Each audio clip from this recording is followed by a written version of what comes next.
Hey, what's up, everyone, and welcome back to Cinematic Reviews presented by Quantum Podcast. I will be your host, as always, Chris, and this, of course, is the show about all things movies and TV. Well, we continue our Marvel marathon today with Ant-Man and the Wasp. This episode is coming out a couple of days later than what I intended to do, just craziness with the family and things outside of the podcast going on. But here we are continuing our MCU marathon in preparation for Avengers Doomsday, which will be coming out later this year in December, alongside Dune Part 3. So it's going to be a huge weekend at the movie theaters come December. We also have some more Marvel projects coming out. Daredevil Season 2 is going on right now. We have Spider-Man coming out in July. Vision's getting his own show coming out later in the year. We have the Punisher special coming out in May. It's the year for Marvel, and we are here to talk about it. So, Ant-Man and the Wasp today, then we'll get into Captain Marvel next week, and then we'll return with the Avengers in Endgame, and then we'll wrap up Phase 3 with Spider-Man Far From Home. It's been a long Phase 3. There's a lot of projects in Phase 3, but they're really good projects nonetheless. Before we get into today's featured film, though, we got a bunch of reactions to go through and one bit of news that was pretty exciting for Spider-Man fans out there. It was quite an achievement on their part. So we'll talk about that as well, and then get into all the rankings to wrap up the show. Before we get into all that, though, a couple of reminders at the top of the episode. You can watch the show every week at youtube.com/the Cinematic Reviews. You can also listen to the audio version on your favorite podcast listening service. It's available around the world. So whatever you use to listen to podcasts, go ahead and check out the show every week. Also, go ahead, subscribe, follow the social media pages on Facebook, X, and Instagram, and now TikTok. We're on TikTok again. So go ahead and check out those pages with all the news and graphics from every episode and fun little other things to do as well. We'll have a big announcements coming up on next episode, something that's been in the works for a while and finally getting around to it. So it's a big announcement coming next week. Probably announce that on the Captain Marvel show once we get that all prepared. So with that, let's head over to news and reactions for a bunch of reactions and that one bit of Spider-Man news.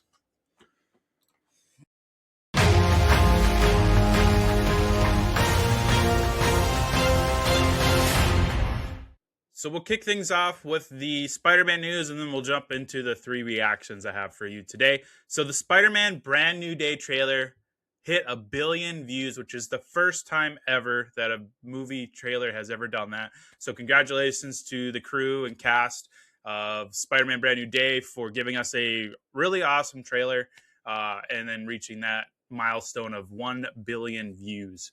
That's quite an impressive achievement. The trailer looks awesome. There's a lot of cool theories going around. Like, is it the symbiote? Is it Man-Thing? You know, are the X-Men going to be joining in with Sadie Sink's character? Still kind of a mystery. How much of the Punisher? How much of the Hulk will we see in here? What other villains are we going to see that wasn't in the trailer? We already got like Scorpion, Boomerang, Tarantula, the Hand looks like they're going to make an appearance as well. So there's a lot of stuff going on in this trailer, and I'm sure we're still only scratching the surface as well with the movie. So that movie comes out on July 31st, 2026. We have a few months away, and we'll probably get some more TV spots and trailers as leading up to it. But it was really awesome to get this full-length trailer finally after all the rumors and speculations and theories on what they were going to do. But it looks really awesome. I'm super excited. One of the most anticipated films of the year for me is Spider-Man Brand New Day. So let's jump into those reactions now. First up, we have Fear Factor House of Fear. We talked about this briefly before, about midway through the season. Now the season's all wrapped up and ready to go, so you can check this out on Hulu. It is a Fox show, but it is currently streaming on Hulu right now. It is hosted by Johnny Knoxville, of course. Joe Rogan was previously the host of Fear Factor back in the day. Now with this new iteration, they have Johnny Knoxville, which was a really awesome choice, you know, with his background with the Jackass films and all the stunts that he's done in his career. He was the perfect choice for a show like Fear Factor. But this one's really cool because they did kind of a Survivor take to it. It's got a lot of elements from the Survivor show where you stick, you know, I think they said 14 people in this house living here until there's only one winner for the 200 grand prize. And that prize went to Ethan, which was really cool. I was rooting for him the whole time. and I'm glad to see him as the youngest. I think he was like only 20 years old. His story was really touching, where he's doing this for his family. His parents have constantly supported them. Now that he's 20 years old, he is able to give back to his family with this grand prize of $200,000. So congrats to Ethan on winning the first season of Fear Factor House of Fear. It looks like we're going to get some more seasons out of this show. It was very popular. The stunts were insane in here. I think the one that was most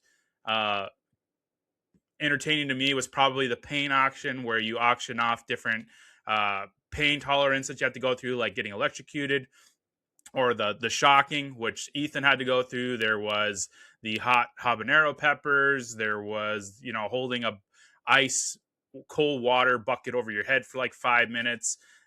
There were some other things like piercings and hot wax, and just so many crazy things to do with when it regards to pain tolerance. It was really gnarly. And then you get to the disgusting pie contest right after that, where you have to eat these really nasty looking pies with pig ears and worms and vomit and rats, and it was just disgusting. This show really kind of pushed the edge with some of the stunts that they did and all the contests that they had going on throughout the season, compared to the original Fear Factor. But the original Fear Factor, they started to push the envelope a little bit when they kind of revived the series with Joe Rogan. Now it looks like with Johnny Knoxville at the helm, he is kind of pushing the envelope once more. But he's really cool as the host, because he's like encouraging, he's supporting all these guys. You could tell that they had a really good bond with each other on the show. Even when there was rivalries going on, at the end of the day, they all kind of experienced this together, and there was that unique bond going into the show. So it was really, really well done. Very surprised and very entertained by Fear Factor House of Fear, which I hope brings us many, many, many more seasons.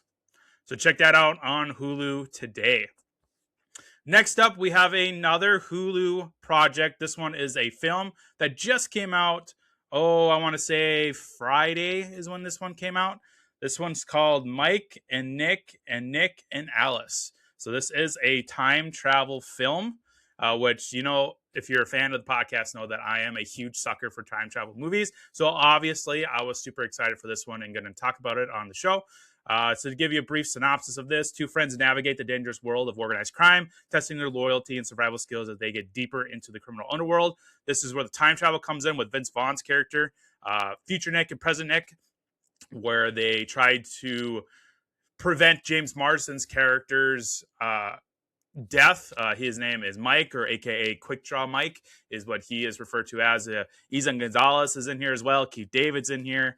It's quite a entertaining cast for sure. Excuse me.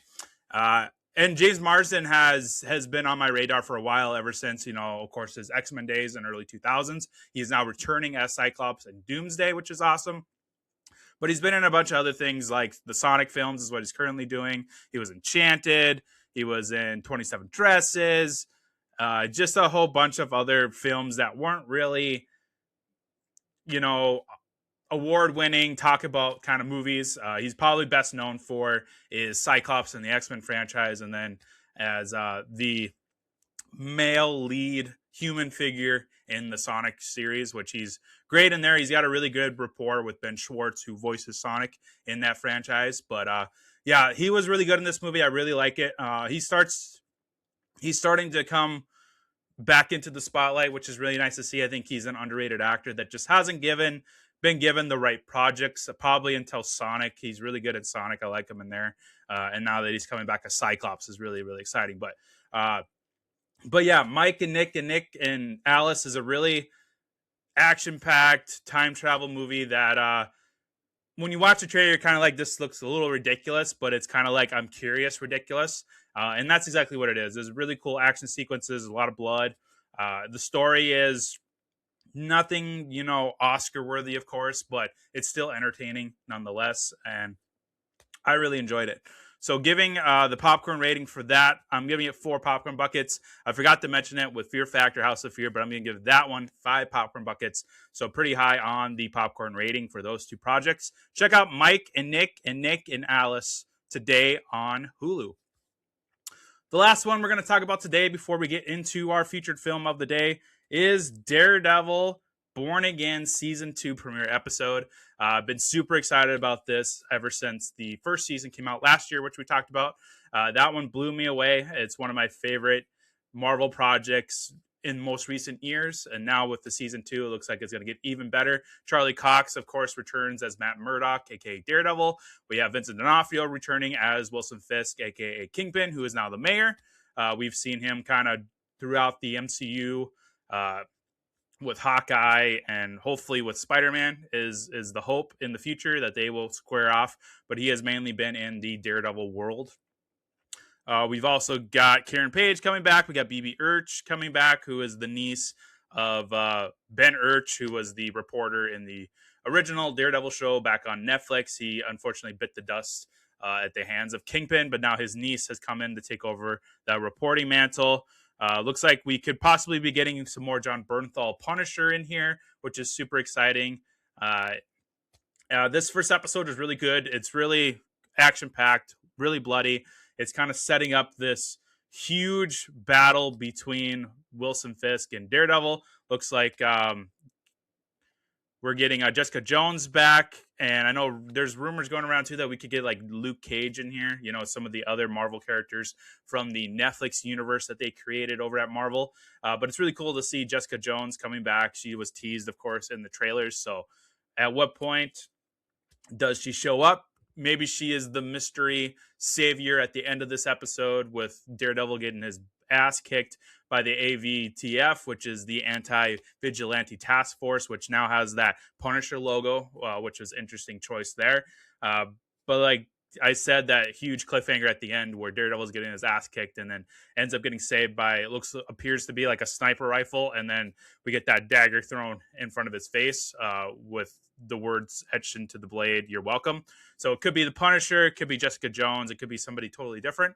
But it looks like we have another player in the works that will probably team up with Daredevil, which is super exciting. So I'm excited for this season. I really love season 1. Can't wait for season 2. So check out Daredevil Born Again every week as they do episode per episode on Disney Plus today.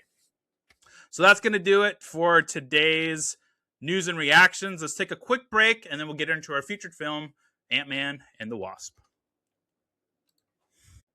This episode is brought to you by Dubby Energy. Still drinking energy that quits before you do? Stop crashing, stop shaking, and start performing. Meet Dubby Energy, clean energy made for gamers, creators, and anyone who refuses to slow down. With zero sugar, no jitters, and no crash, Dubby keeps you locked in whether you're grinding ranked, streaming for hours, or pushing through those late nights.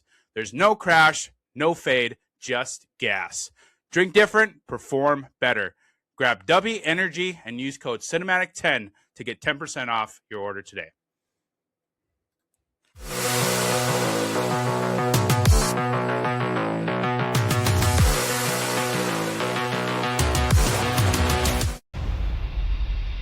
I just have one question. When Cap needed help, if I'd asked you, would you have come? I guess we'll never know. But if you had, you'd have never been caught.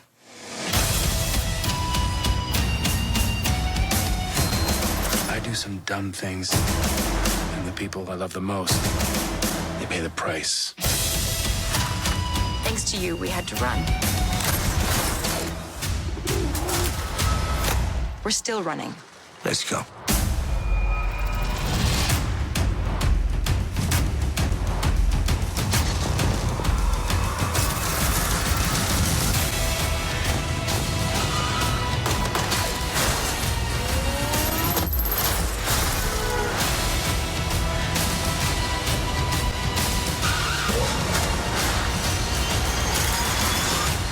Maybe you just need someone watching your back.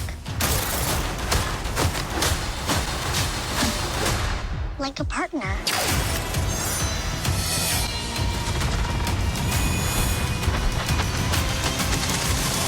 Hold on. You gave her wings? And blasters. So I take it you didn't have that tech available for me? No, I did.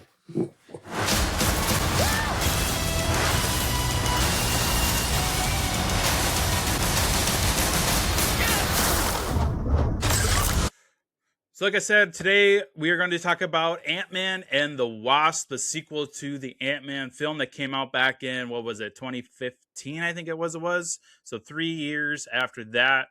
This film came out on July 6th, 2018, so right after Avengers Infinity War came out. It grossed about $622 million worldwide at the box office on a $162 million budget, which is estimated, of course. But pretty hefty return there. Like I said in the previous Ant-Man episode of the show, I really like the Scott Lang, Michael Pena part of the MCU. I really like what Paul Rudd did with the character. His really touching chemistry with his daughter Cassie, who again is played by Abby Ryder Fortson, who unfortunately ends up getting recasted when we get into Ant-Man and the Wasp: Quantumanium, which is really unfortunate. Catherine Newton, I believe, takes over the helm at Cassie in that film, but she's really adorable in here. We got pretty much everybody back with a couple of newcomers like Walton Goggins and Lawrence Fishburne show up in here as well. We'll get into the cast here in a little bit, but give you kind of just a brief synopsis of the film. Scott Lang balances being both a superhero and a father. Hope Van Dyne and Dr. Hank Pym present an urgent new mission that finds the Ant-Man fighting alongside the Wasp to uncover secrets from their past, which of course is basically the gist of it is there's this quantum connection between Scott and Hope's mom, Janet, who has been stuck in the quantum realm all these years since the events of the first film. And they find a way to bring her back basically from the quantum realm with the help of Scott. They have the quantum link or tether, whatever the heck they call it in here. And that's kind of like Scott's kind of like the MacGuffin of it, where he has this connection with her where she's able to jump into his body at one point in that one scene where she's giving him the coordinates, and then they are able to find her in the quantum realm. That's where Hank Pym goes into his little machine into the quantum tunnel and goes and grabs her and brings her back. So you get a really nice family reunion at the end. Michelle Pfeiffer plays Janet in the universe as Janet Van Dyne, aka the original Wasp. Now we have Hope donning the Wasp suit and name, and it's really fun to get her in here. And really unfortunate with some of the outside Marvel political stuff that she's been tied in with. I hope they bring her back because she is a huge part of the Ant-Man universe within the MCU, and she has a really good chemistry with Paul Rudd, and their relationship's really touching, especially with Cassie in the mix. Kind of like this stepmom figure to Cassie. So it's really cool to see that kind of grow more into this film. So let's get to the cast here. We've got, again, Scott Lang, aka Ant-Man, played by Paul Rudd, who is fantastic. I love him in this role within the MCU. We're going to see him a bunch more times in Endgame and Ant-Man and the Wasp: Quantumania. Hopefully he'll come back. I think he's been confirmed for Doomsday, so we'll get some more Ant-Man. I really like it. Like I said, Cassie Lang, played by Abby Fortson. She's fantastic. She's really adorable. She's kind of grown up a little bit now, where she's giving Scott some more advice, like, hey, you need a partner in crime. Maybe I could help you. And then Scott's like, oh, I'm sorry, Peanut. It's just too dangerous. I wouldn't be a good father if I did. Then she goes, well, then the second guest would be Hope. She needs to be your friend. And that was a really touching moment between her and Scott. Hope Van Dyne, aka the Wasp, played by Evangeline Lilly. She's fantastic in here, finally donning the Wasp. We got that teaser at the end of the first Ant-Man film where Hank gives her the Wasp suit in that post-credit scene. Now we get to see her in action. It's really cool what they did with her, with the wings, with the retractable wings and the blasters, and the choreography that they had her do with like dancing on the kitchen knife and making the Schultz shaker big and throwing that against one of the crooks in Walter Goggins' crew. Is really cool how they incorporated the shrinking technology with the Wasp suit. Hank Pym, played once again by Michael Douglas. He's great in here. He, of course, is still struggling with the loss of his wife, Janet, and not really a fan of Scott right now because of his antics with Captain America in Germany and the events of Civil War. Same thing with Hope. They've kind of lost touch. They hate his guts, as Cassie says, and he tries to rebuild that friendship by helping them find Janet. And then speaking of Janet, Michelle Pfeiffer plays Janet in the MCU. We'll get to know more about her past in Quantumania when we start to discover what exactly she went through down in the quantum realm. We get a little bit of it in here where she's like, time works differently down there. It's really dangerous. If you take the wrong turn, you could be lost forever. And you can tell that she's been through a lot down there. So it's really exciting to kind of get a glimpse of that. And then we'll get some more as we go into Quantumania, which I'm super excited about. But she's great in here. I love Michelle Pfeiffer. I think the first time I ever saw her was Catwoman in Batman Returns, of course. Fantastic as Catwoman. And now she is joining another comic book franchise as Janet Van Dyne. Our villain of the movie, and we'll talk about her more when we get to the villain scale, is Ava Starr, a.k.a. Ghost, played by Hannah John Kamen. She doesn't get a whole lot to do in here. She's just kind of a villain to have a villain in here. I think we get more of an antagonist vibe from Walter Goggins' character, Sonny Birch. He seems more like the villain in here. But in reality, it is Ghost, who is this phasing, shifting character that was affected by the quantum realm. And she's really unstable, and she's phasing through things, and she's essentially dying, and she needs access to the quantum realm to basically hold back her symptoms. She has to go into that little pod every now and then to kind of stabilize herself. Lawrence Fishburne's character, Dr. Phil Foster, turns out that he's been protecting her this whole time and trying to find a cure for her condition. He was, of course, colleagues of Hank Pym back in the day. They had a falling out. He was what they called as Goliath. That was kind of a Marvel teaser there, as he was like testing out not the shrinking part, but the growing, the gigantic part of it, which Scott experienced in here again. Also from the Civil War events at the airport, where he went big too. But he was known back in the day as Goliath, the opposite end of Ant-Man. So a lot of cool kind of wink winks to Marvel characters in the comics. Jimmy Woo as Randall Park, he becomes kind of like the Phil Coulson of the MCU, where he's going to pop in and out. He is part of the FBI. We'll see him more in WandaVision and some other projects, but he's treated going forward as kind of the Phil Coulson that's tying all these films and TV shows together, reminding us that, hey, this is a connected universe. So we have Randall Park. He's really fun. I love seeing him in the MCU. We also get back Scott's crew. We have Luis, played by Michael Pena, who's fantastic. He does this thing again where he's, recapping. He's got that really funny scene with the true serum, where he's like, where they're asking him, where Scott is, and he goes, "Well, do you mean physically, metaphysically, psychologically? What are we talking about? He's in a bad place.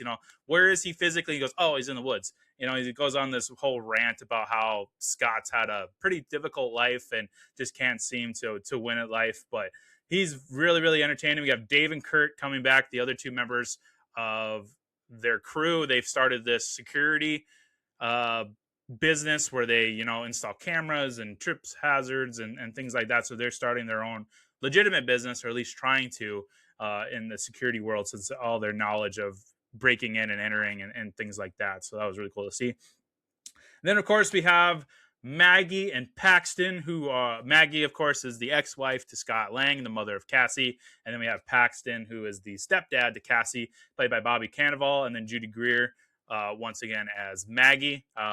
They're really cool in here. You can tell that they've kind of squashed their beef with Scott, and they're basically a blended family, so to speak, and they're trying to have his back. They're defending him when the FBI breaks in a bunch of times. So it's really cool to see that they've kind of buried the hatch a little bit and just become a family, and they trust him because, well, it's the Ant-Man part probably helps a lot, and then the fact that he saved Cassie from Yellow Jacket in the first movie probably helped a lot too at gaining Paxton's trust, who is still a cop in San Francisco. But that was really cool to see them kind of become more of a blended family in this film. This was directed once again by Peyton Reed, who, of course, directed the first film. I like it when directors kind of own a section of the MCU. He goes on to do Ant-Man and the Wasp: Quantumania, of course. That was one of the things that I always talked about with the Spider-Man trilogy. They had the same director for all three, and you could tell that they were all together. They were really cohesive, and they worked well together as like a really cool back-to-back-to-back triple feature on a given weekend. Same thing with Ant-Man. It's really cool to see that Peyton Reed has kind of made this his thing, and I love it when directors, like I said, kind of own a piece of the MCU as this is their baby. This is what they're in charge of in this part of the universe. It's really, really cool. Couple of notes here before we get into today's categories. Setting up Endgame, and then of course more introduction to the quantum realm. That was really a really cool feature in here. We got kind of teased a little bit when the trailers were coming out for this film of, hey, they're gonna finally introduce the quantum realm more. We got a little bit of it in the first Ant-Man film where Scott gets sucked into there as he's fighting Yellow Jacket, but then he gets pulled out right away. So we only had a little bit of a glimpse. Here we get kind of more of it with Janet being stuck in there. We have Hank Pym traveling through the quantum realm and just kind of seeing this whole new world get introduced to us. And this, of course, ties into Endgame a lot, because when this film came out and people were talking about, how are they going to save the universe after the Thanos' snap and things like that. And that's where my mind went. As soon as I saw this movie, I was like, this is how they're going to do it. They're going to use the quantum realm to go back in time and stop Thanos. And sure enough, that's what Endgame ended up being. They used the quantum tunnel to go back in time to get the Infinity Stones, do their own version of the snap, and bring everybody back. So this really did a good job at setting up what Endgame was going to be around, what was going to be the MacGuffin of it, and that ends up being time travel, which, again, I'm a sucker for, and I can't wait to talk about the time travel stuff in Endgame, because it's way different than basically, if you remember Endgame, it calls bullshit on every time travel movie ever made, including Back to the Future, which is a fun little gimmick in there. But this set up how the Avengers are going to save the universe with this movie. And this is a very, very important movie. It's kind of one that gets kind of lost in the dust a lot, but this is a very important movie setting up the events of Endgame. And then, of course, the shrinking usage. It's really cool in here. Not only are they shrinking things, but they're making things big. You get that cool part where they're doing the car chase and Hope throws that Pez dispenser and blows it up and throws it, and it gets thrown at the motorcycle bike. We saw it in the trailer right before we started talking about it today. We also get, Scott growing big again, just like he did in Civil War. We have the cars shrinking. Hank's got that little cool Hot Wheels Matchbox box little thing with all these. It's like 20 different cars in there, and they're shrinking and getting life size, and so they can carry like 20 cars on their purse at all times. It's really, really cool. The car chases are really, really awesome. It's like Fast and Furious, but if they could shrink the cars, I love the shrinking techniques that they use in here, especially during those car chases for sure.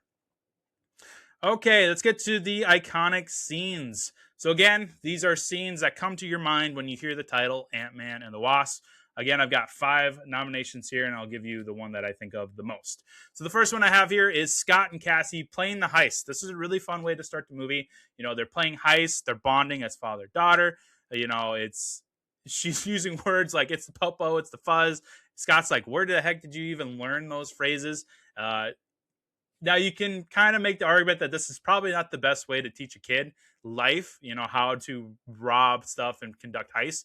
But I mean, this is Scott's bread and butter. Like, how else is he supposed to entertain a little girl when he's on house arrest? Which I forgot to mention, he is on house arrest for 2 years as a kind of a plea agreement with the Sokovia Accords back in the events of Civil War. Same thing with Hawkeye. He is kind of off on his own with his family. He's just hunkering down. He's not a part of the Avengers officially anymore. So that's where Scott is right now, as he is under house arrest for 2 years. He's only got a few days left until Wu can end his sentence pretty much and take the monitor off. So he has to entertain Cassie while she has her weekends with him, and that's where he gets this idea of a heist. So it's really cool going through the cardboard tunnels, and you get the paper mache ant, and you got the eye contact, which is just a frisbee and a plastic plate going together. It's really, really cool. We have the Wasp going up against the Birch crew. Sonny Birch, of course, Walter Goggins character in that little hotel restaurant thing. It was really cool to see her with the blasters, with the wings, kind of how she uses the shrinking technique with her suit. It's very different with the wings. Very entertaining fight sequence for sure. I think of it all the time in that kitchen area where she's dancing on the kitchen knife, when she's blowing up the salt shaker and throwing it at the guy in the corner. We get the chopping of the vegetables flying everywhere. You got gunshots going everywhere. It's definitely a scene that I think of when I hear the title. Scott shrinking malfunction. This is a really funny one. This might end up being my number one iconic scene, but the scene where he's at the school and his suit is malfunctioning, where he's going small, big, and then he ends up getting in the middle of it where he's just like this little toddler, and he's running through the school with a hoodie. One of the teachers thinks that he's a student, so he's running away to the bathroom or something. He ends up getting back to Hank's van and he goes, "How was school today, kiddo? You want a juice box?" And it was really funny. Probably one of the funniest parts of this whole Ant-Man universe is that shrinking malfunction with his belt as he's kind of shrinking from big, small, in the middle. It was really funny. The shrinking car chase. This has got to be one of the coolest car chases that I've ever seen. It could even rival some of the Fast and Furious stuff that we've seen over the years with the shrinking of the cars and them going underneath other cars, them going bigger, and it kind of like catapults the other car out of the way. It's just really cool how they incorporated the shrinking technology from Hank Pym into these cars and made this chase even more entertaining. It's really awesome. And then the last one I have is Ant-Man and the Wasp fighting Ghost at the lab at the very end of the movie. Again, really cool to see them work together against this phasing villain in Ghost. And with the quantum tunnel going on around them, you got Hank, racing against time to get the Janet in the quantum realm. They're trying to keep this thing open so that they can get back, while Ghost is trying to sabotage it for her own means. And it's just a really cool action sequence, seeing these two, Hope and Scott, work together as a team.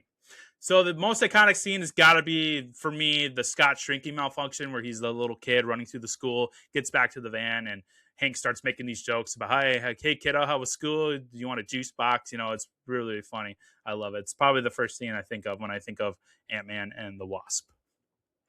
Moving on to our newest segment of today, which we introduced last time. This is the Let's Fucking Go moment of the MCU film. I only have two in this one. First one is Hope returning to Sonny Birch at that restaurant and revealing that she's wearing the Wasp suit.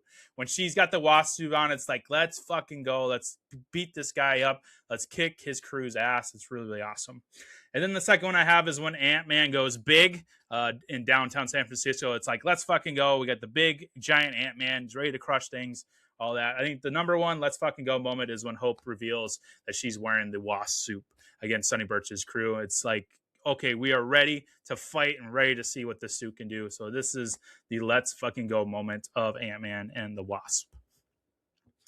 Favorite quotes. I had to shrink this down a little bit because there was quite a bit to go through. My favorite one is probably, Hank, like I said, hey, kiddo, how was school? Do you want a juice box? It cracks me up every time. Some other ones here. We have this one from Dave, one of the members of Scott's crew. You put a dime in him, you got to let the whole song play, man. That's, of course, referring to Michael Pena's character, where he just, once you ask him a question, it's off to the races. He's going to talk for the next 20 minutes. It's hilarious. This one from Scott, Popo, how did you even know that? Of course, referring to when Cassie says, hey, it's the Popo, let's go, during their little heist game. This one from Luis, I wish I had a suit. I would even like a suit with like minimal powers, or maybe even just a suit with no powers. He's just hilarious as he's like, he just wants to be a part of the group, and he's telling Hope that he just wants any kind of suit. It could just be an Ant-Man suit without any powers. Just give me a suit. And this one from Kurt, Baba Yaga, where he's talking about, Baba Yaga, the devil, of course, referring to John Wick uses a lot in here, but he, given his Russian background, he's talking about the Baba Yaga, and then you just hear him singing, going back and forth, the little lullaby that he heard as a kid because of the Baba Yaga. It's just hilarious. Couple of fun facts here to kind of wrap things up today. Cassie says she wants to be Scott's partner. In the comics, she actually becomes a size-changing hero using the name Stature, who joined the Young Avengers after her father's death. So that's pretty cool. Ghost is actually male in the original comics and part of Iron Man's Rogue Gallery. never actually crossed any paths with Ant-Man, so that was an interesting change. His powers also come from his suit rather than the quantum realm, which is how Ghost in the MCU gets her powers. And then in the comics, he eventually became an anti-hero after joining a team of superhumans called the Thunderbolts, which is true. Ghost is a part of the Thunderbolts in the Thunderbolts movie. But the biggest change here is that they went from a male character to a female character. And then, of course, giving her powers from the quantum realm, a way to introduce it rather than give him a suit. The lab is portable and therefore can't be connected to a main power grid since they needed portable energy. You can see in the background that they used enlarged Duracell batteries to power the lab. I actually had to go back and see that because when I found out this fact about the movie, I was like, I don't remember seeing any batteries. Sure enough, when I went back to those scenes, you could see the big Duracell batteries in the background. And then lastly, the lab and quantum tunnel set, strongly inspired by Irwin Allen's The Time Tunnel back in 1966, is the largest physical set that's ever been built for any of the MCU films. So that's pretty impressive that this is still the biggest set piece in all of MCU is the lab and the quantum tunnel. Really, really cool. So yeah, that is Ant-Man and the Wasp. I really enjoyed this film. It's one that kind of gets lost in the dust, but I really like this corner of the MCU is the Ant-Man and Hope connection. Just really Paul Rudd's performance does it a lot for me. I love all the other characters, especially Michael Pena. Michael Douglas is great. Evangeline Lilly is great. I love Cassie. I love the father-daughter aspect of it.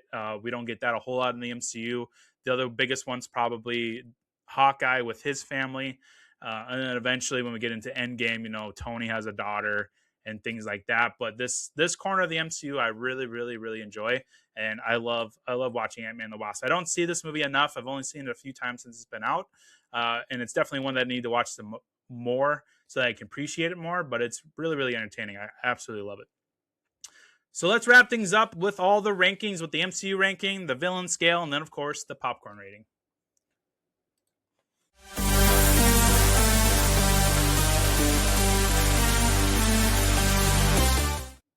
So first up, we have the MCU ranking. We're going to go down this list here. So we have Ant-Man and the Wasp at number 20, which I've kind of gone back and forth on it over the years, but I think 20 is a good spot to put it.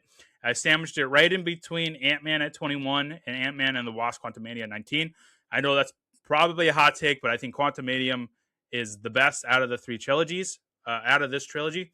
I love Ant-Man. I love Ant-Man and the Wasp, but I think Quantumania is the best. We'll see if that is still the case when we rewatch Quantumania for Marvel Marathon when we get into that one. But I have Ant-Man and the Wasp at 20. Looking at more here, Black Panther at 18, Thunderbolts at 17, Iron Man, the first Iron Man movie at 16, Guardians of the Galaxy Volume 2 at 15, and then a little below it, like I said, Ant-Man at 21, WandaVision at 22, which we'll be talking about here shortly. 23 is Shang-Chi and the Legend of the Ten Rings. 24 is The Avengers. 25, the Guardians of the Galaxy Holiday Special, which we'll talk about too as well. So yeah, 20 is where Ant-Man and the Wasp is. I think that's pretty good. For my rankings, I really like this Ant-Man trilogy, and I kind of just grouped them all together in the order that I think the quality goes. But yeah, so that is at number 20. The villain scale. Again, as a reminder, the villain scale, this is where we talk about the villain of the film, the MCU film. We talk about the costume, the motivation as the villain, and then the performance by the actor. So let's talk about the performance here real quick from Hannah. The performance is all right. I don't think they gave her enough to do in here. It's kind of a throwaway villain. I feel like we get more out of Walter Goggins' character, more out of Lawrence Fishburne's character, even though they're not really like the villain of the movie. They're more of antagonists, more so in Walter Goggins' case. Lawrence Fishburne is just kind of doing the right thing, trying to help her. But Walter Goggins, I think we get more out of him as a antagonist of the film. Whereas Ghost, he just kind of pops in and out. It's phasing. He doesn't get a whole lot of dialogue, not a whole lot to do in here. So not great. The costume is pretty cool with the white suit and with the weird kind of mask. He looks kind of like an insect of some sort. Looking at, I never did look to see what the Ghost looks like in the comics. Let me see if I can pull that up real quick. Ghost villain in Marvel Comics. I wonder. I mean, they took aspects of it. He looks more like Moon Knight in the comics. It looks like, but they did take aspects of it and change it up a little bit. He definitely looks a lot like Moon Knight, which is probably why they did it this way, because they didn't want to confuse people with the Moon Knight character, knowing that they were eventually going to get to Moon Knight down the road. But the costume's all right. It's kind of a generic white suit that looks kind of like an insect, but kind of the opposite of Wasp, pretty much. So it is what it is. And then the motivation of the character. She's basically dying, so she's just trying to save her own skin. She was affected by when she was a girl, when her dad was experimenting with the quantum realm. An explosion happened, which caused her to lose her parents, but she ended up getting powers from it instead of dying. That's where Lawrence Fishburne's character comes in, kind of adopts her and tries to find a cure for her symptoms. So she's basically just out to save herself. She's doesn't understand these powers yet. She doesn't know what's going on exactly. She just knows that it's very painful, and she's just trying to hold back the condition that she's been affected with. So it's okay. It's not the most deep of motivations from a villain, not like Thanos or Loki or anything like that, but it's serviceable, I guess. But with all that said, I'm giving it the lowest rating. One Thanos head. It's a pretty forgettable villain. I mean, until Thunderbolts came out, I totally forgot that Ghost was a thing, and didn't really expect to see her again after this film, but they ended up incorporating her into the Thunderbolts part of the MCU, and I think she has more to do in the Thunderbolts movie. I like her more in there, even though she doesn't really survive a whole lot. They kind of get rid of her right away. But just staying with the Ant-Man and the Wasp performance is not a great villain. One of the very bottom of the barrel type of villains in the MCU. So one Thanos head for Ghost in Ant-Man and the Wasp. And then finally, we have the popcorn rating. I'm giving this 4 popcorn buckets on the popcorn rating scale. With the villain really holds it back from it being a 5 or even a golden popcorn bucket movie. The humor is great in it. The action's awesome. I love the performances from Paul Rudd, from Evangeline Lilly, from Michael Douglas. Those are all great. It's just, it has a really big villain problem. I do like how this is a really contained movie. It's a really small movie. It's a really good zip through movie. It goes really fast. It doesn't overstay its welcome. It's really, really self-contained, and it's a really small movie, which I appreciate. But it's got a villain problem, so the villain really holds it back on all angles, from the writing, from the casting, from the costume design. It's kind of a forgettable villain, so that was really holds it back. So I'm giving it 4 popcorn buckets on the popcorn rating. So that's going to do it for today's Marvel episode. Like I said, next time we're going to talk about Captain Marvel, and then we'll get into Avengers Endgame, which I'm super excited about. And then we'll finally get into the Movie Presidents events coming up here. I know I've been keep pushing it back. Just scheduling is going like crazy, both on the podcast and in my own life. So it's just a lot going on, but we will get to that event as well. And then again, we have that big announcement coming out probably on the Captain Marvel episode. Big announcement, something that has been in the works for a while, and I think I'm finally ready to reveal it to everybody. So check out the rest of the Quantum Podcast content from Cinematic Reviews, from the End Zone Report, the football podcast that I do. That'll be starting up again around the NFL draft time in April. We also have the Quantum Flash Gaming channel. I just released another episode of the Spider-Man playthrough as we play through all the Spider-Man games in preparation for the Wolverine game coming out in September. So a lot of content from Quantum Podcast, so go check those out today. Have yourself an awesome rest of your weekend. We'll see you all next time on the show.